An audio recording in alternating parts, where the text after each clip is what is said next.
ஆ எல்லாமே ஃபஸ்ட்டே கால் தடிக்கலாம்.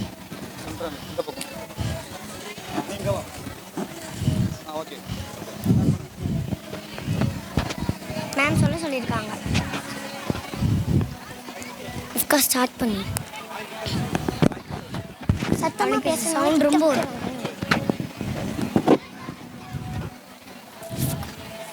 மாட்டு ஸ்டார்ட் பண்ணு.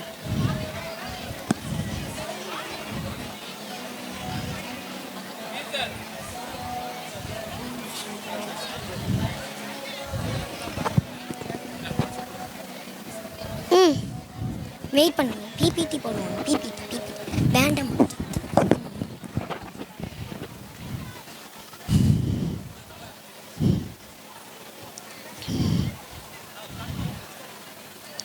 அஸ்ஸலாமு அலைக்கும் வரஹ்மத்துல்லாஹி வபரகாத்துஹு. வஅலைக்கும் ஸலாம் வரஹ்மத்துல்லாஹி வபரகாத்துஹு. கண்ணியமிகு முதல்வர் அவர்களே, கனிவான ஆசிரியர்களே, அன்புமிகு மாணவர்களே, உங்கள் அனைவரையும் இன்றைய நிகழ்ச்சிக்கு வரவேற்கிறோம்.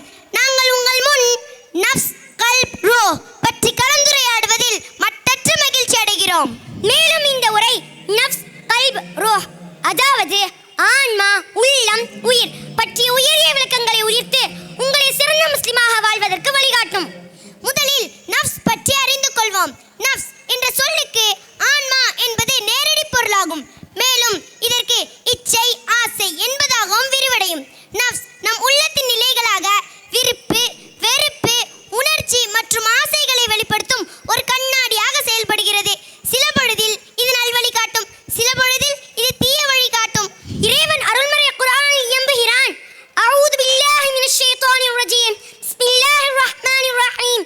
வமா உபர்ரிஉ நஃப்ஸி இன்னன் நஃப்ஸ லஅம்மாரத்துன் பிஸ்ஸூ இல்லா மா ரஹிம ரப்பி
ஆகியவற்றால் நிரம்பியிருந்தால் நம்மிடம் நன்னடத்தைகள் வெளிப்படும்.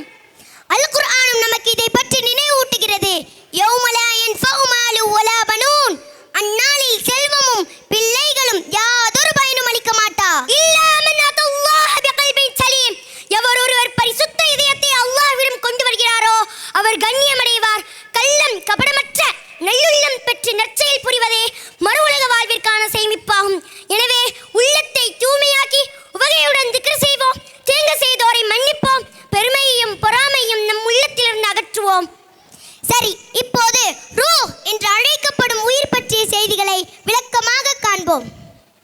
அல்லாஹ் குர்ஆனிலே கூறுகிறான், சும்ம ஸவ்வாஹு வ நஃபக ஃபீஹி மின் ரூஹி வ ஜஅல லக்குமுஸ் ஸமா வல் அப்ஸார வல் அஃஇதா கலீலம் மா தஷ்குரூன். பிறகு அல்லாஹ் மனிதனை குறைபாடின்றி சீரமைத்து அதனுள்ளே தன் ரூஹிலிருந்து மோதினான். இன்னும் உங்களுக்கு அவன் செவிப்புலனையும் பார்வை புலன்களையும் இதயங்களையும் அமைத்தான். இருப்பினும் நீங்கள் நன்றி செலுத்துவது மிகச் சொற்பமே ஆகும். சுப்ஹானல்லாஹ், நாம் ஒவ்வொருவரும் இறைவனுக்கே உரித்தான புனிதமான பிரகாசமான ஒன்றை வரமாக பெற்று உயிருடன் வாழ்ந்து கொண்டிருக்கிறோம். ஆனால் அந்த உயிர் நம் புறக்கண்களால் காண முடியாதவாறு உடலினுள் மறைந்துள்ளது. இது பற்றி அல்லாஹ் குர்ஆனிலே கூறுகிறான், வயஸ்அலூனக அனிர் ரூஹ் குல் ரூஹு மின் அம்ரி ரப்பி வமா ஊதீதும் மினல் இல்மி இல்லா கலீலா. நபியே, உம்மிடம் ரூஹை பற்றி அவர்கள் கேட்கிறார்கள். ரூஹ் என்னுடைய இறைவனுடைய கட்டளையிலிருந்தே உண்டானது. இன்னும் ஞானத்திலிருந்து உங்களுக்கு அளிக்கப்பட்டது மிகச் சொற்பமே என்று வேறில்லை என கூறுவீராக. நம்மால் முழுமையாக ரூஹ் பற்றி விளங்க முடியாது. ஆனால் நாம் செய்யும் நற்செயல்களால் அதனை உணர முடியும். உதாரணமாக, இறைவனை வணங்கும் போது, பிறருக்கு உதவும் போது, இறையின் பக்கம் நெருங்கும் போது நம்மால் அந்த உயிரின் உண்மையை உணர்ந்து கொள்ள முடியும். நமது ரூஹ் உறுதியாக இருக்கும் போது பெரும் பிரச்சனைகள் நம்மை நோக்கி வந்தாலும் அமைதியான உள்ளத்துடன் அதனை எதிர்கொள்ளும் திறன் பெறுவோம். நமது ரூஹ் பலவீனமாக இருக்கும் பொழுது வாழ்க்கை மிகச் சிறப்பாக நகன்றாலும் வெறுமையாகவே உணர்வோம். மேலும் ரூஹிற்கு எவ்வாறு உரமூட்டுவது, ரூஹை எவ்வாறு உறுதிப்படுத்துவது? அதிகமான நேரம் இறை தியானத்தில் தெளித்தால், அதாவது திக்ர் செய்தல், அதிகமாக இறைவேதத்தை ஓதுதல் தவறாது. ஐவேளை தொழுகையை நிறைவேற்றல், மேலும் உள்ளத்தை இருளாக்கும் பாவங்களை விட்டு நீங்குதல் ஆகிய நற்செயல்கள் ரூஹிற்கு வலுவூட்டுகின்றன. சரி, இப்போது நாம் நஃப்ஸ், கல்ப் மற்றும் ரூஹ் ஆகியவற்றிற்கு மத்தியில் உள்ள உறவினை காண்போம். சிறிது கற்பனை செய்து பார்ப்போம். நஃப்ஸ் என்பது ஒரு காரின் ஓட்டுநர். கல்ப் என்பது அந்த காரின் ஸ்டியரிங், அதாவது திசை மாற்றி. ரூஹ் என்பது அந்த காரை தடம் மாறிவிடாமல் சரியான பாதையில் பயணிக்கச் செய்யும் ஒளி, அதாவது இறைவனின் நேர்வழி. எனவே நஃப்ஸ் என்னும் டிரைவர் காரை சரியாக ஓட்டவில்லை என்றால் கார் விபத்திற்குள்ளாகும். உங்கள் கல்ப் என்னும் ஸ்டியரிங் உறுதியாக இருந்தால் நேரான வழியில் செல்லும். உங்கள் ரூஹ் இறைவன் வழங்கிய நேரான பாதையில் பயணித்தால் உங்களால் சரியான இடத்தை அடைய முடியும். நாம் எந்த அளவிற்கு அல்லாஹ்விற்கு கட்டுப்பட்டு நடக்கிறோமோ அந்த அளவிற்கு உள்ளம் ஒளி பெற்று அதன் வழியில் ரூஹ் நஃப்ஸை கட்டுப்படுத்தும். இதற்கு மாறாக நாம் அளவிலா ஆசைக்கு அடிமையானால் உள்ளம் கடினமாகி ரூஹ் ஒளி இழந்துவிடும். எனவேதான் இறைவன் எச்சரிக்கிறான், ஃபகத் காப மா தஸ்ஸஹா, ஆத்மாவை கலங்கடித்தவர் தோல்வியடைந்தார். கத் அஃப்லஹ மா ஸக்காஹா, ஆத்மாவை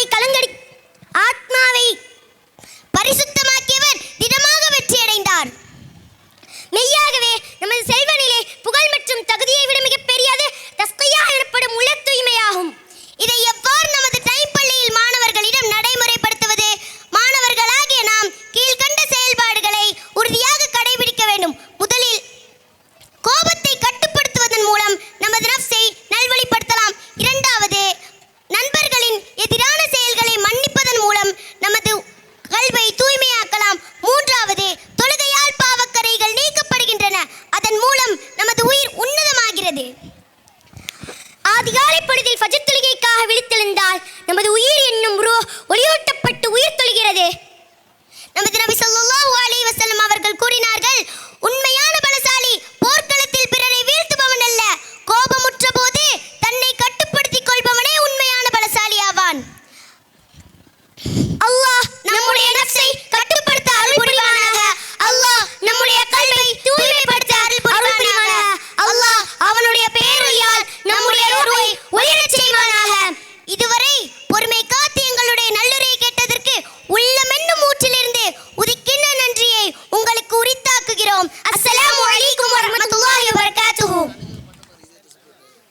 சாந்தமான நப்ஸ், நிம்மதியான உள்ளம் இருந்தால் உடலில் உயிரில் அர்த்தம் உண்டு, பாதுகாப்பும்